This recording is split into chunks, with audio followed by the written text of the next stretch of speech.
Hello दोस्तों, नमस्कार। सरकारी जॉब गुरु यूट्यूब चैनल में आपका स्वागत है। डेली इम्पोर्टेंट सेट पेपर के साथ हम फिर हाजिर हैं। जीके के, करंट अफेयर के, न्यूज़ रिलेटेड।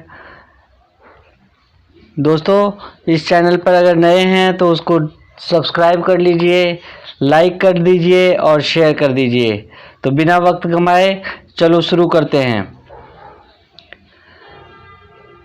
भारत के 11वीं पंचवर्षीय योजना पर जीके प्रश्न और उत्तर।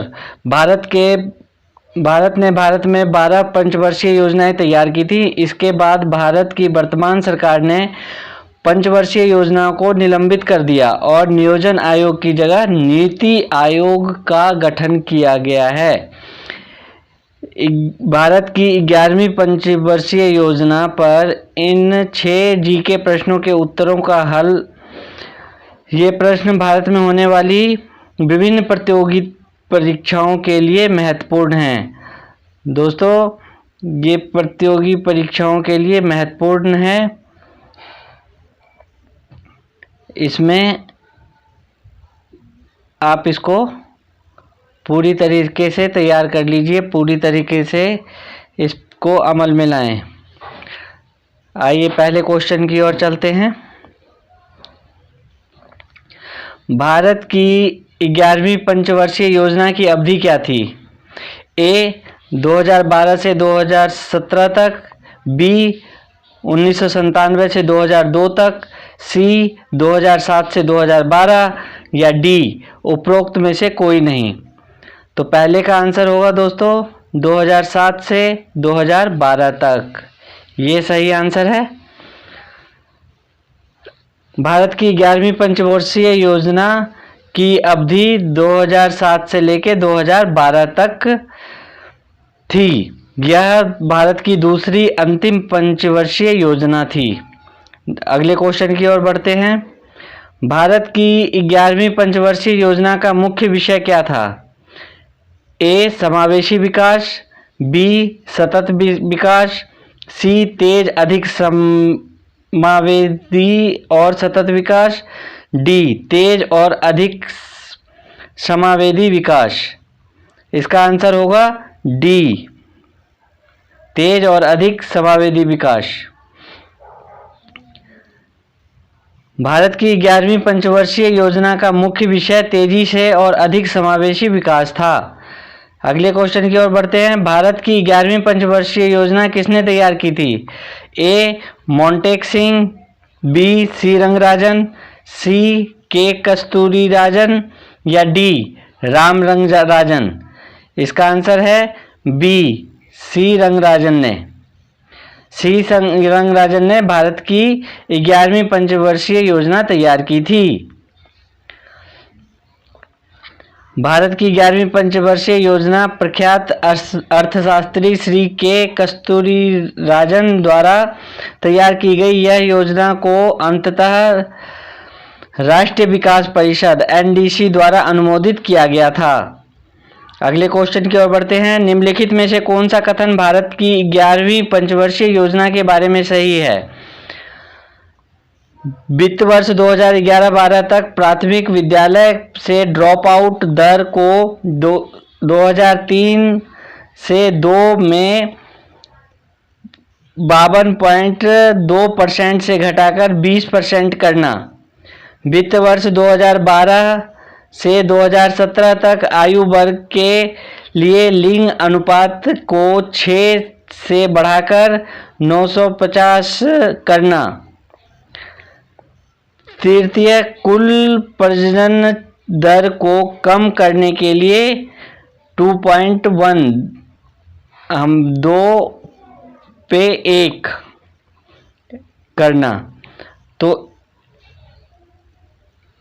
ए केवल द्वितीय, दूसरा जो था बी केवल दूसरा और तीसरा, सी केवल दूसरा या डी सभी। इसका आंसर होगा दोस्तों सभी। ये सारे बिंदु इसमें कवर किए गए थे। अगले क्वेश्चन की ओर बढ़ते हैं।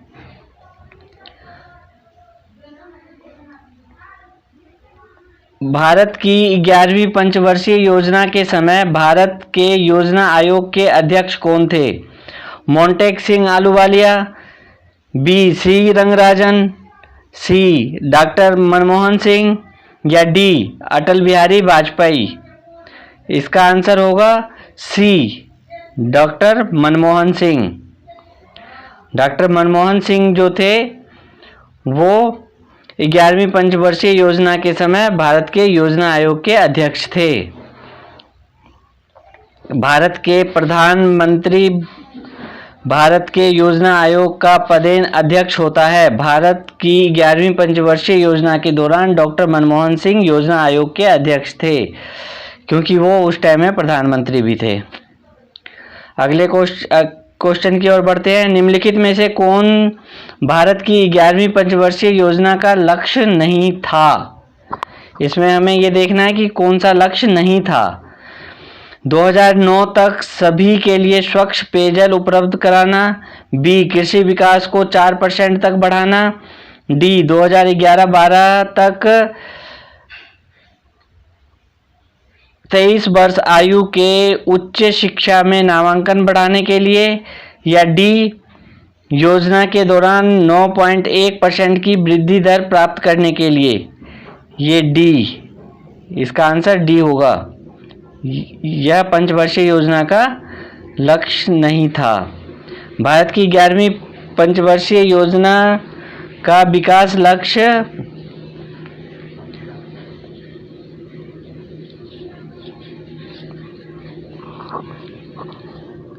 दोस्तों अब नए टॉपिक पे आते हैं। केंद्रीय करंट अफेयर एक पंक्ति को नए रूप में प्रस्तुत किया जा रहा है। इसमें ऑस्ट्रेलिया क्रिकेट बोर्ड और कोरोना वायरस आदि को सम्मिलित किया गया है। एक लाइन में हम इसको रिवाइज करेंगे। ऑस्ट्रेलिया क्रिकेट बोर्ड ने हाल ही में जिस बैटिंग कोच को उनके पद से हटा दिया वो हैं ग्रीम हिक।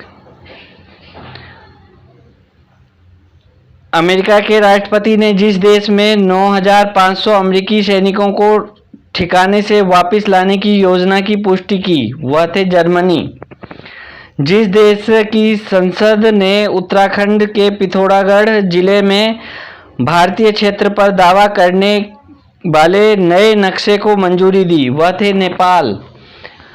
दोस्तों अगर इस बारे में कोई भी क्वेश्चन हो, कोई अधिक जानकारी चाहिए या किस विषय पे आपको नया वीडियो चाहिए वह हमें कमेंट सेक्शन में ज़रूर लिखें। चैनल को सब्सक्राइब कर लें, बेल आइकन दबा के, और चैनल को लाइक भी करें।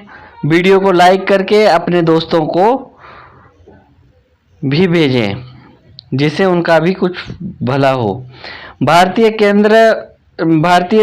प्रधानमंत्री नरेंद्र मोदी ने हाल ही में वाणिज्यिक खनन के लिए जितने कोयला खदानों के नीलामी प्रक्रिया शुरू की वह है 41। एशियाई विकास बैंक ADB ने हाल ही में कहा था कि चालू वित्त वर्ष में भारत की अर्थव्यवस्था जितने प्रतिशत संकुचित होने का अनुमान है, तो उसका अनुमान था 4%। एशियाई फुटबॉल परिसंघ AFC ने 2022 महिला एशियाई कप की मेजबानी का अधिकार किस देश को दिया है? भारत। जियो प्लेटफॉर्म में पब्लिक इन्वेस्टमेंट फंड PIF ने 2.32% हिस्सेदारी खरीदने के लिए जितने करोड़ रुपए का निवेश करेगा वह है 11,367 करोड़ रुपए का निवेश करेगा। हाल ही में जिस राज्य सरकार ने नीट परीक्षा को पास करने वाले सरकारी संस्थानों के छात्रों को 10% आरक्षण देने की घोषणा की है वह राज्य है तमिलनाडु। विश्व एथनिक दिवस जिस दिन मनाया जाता है 19 जून को, क्रेडिट रेटिंग एजेंसी फिच ने 8 साल में पहली बार जिस देश की GDP ग्रोथ नेगेटिव रहने का अनुमान लगाया है वह भारत देश है। तो दोस्तों आज का टॉपिक यहीं पे ख़त्म होता है। कल फिर मिलते हैं आप इस चैनल को सब्सक्राइब कर लीजिए, लाइक कर लीजिए, शेयर कर लीजिए और कोई अगर जानकारी अन्य जानकारी चाहिए तो हमें कमेंट सेक्शन में ज़रूर लिखें। नमस्कार।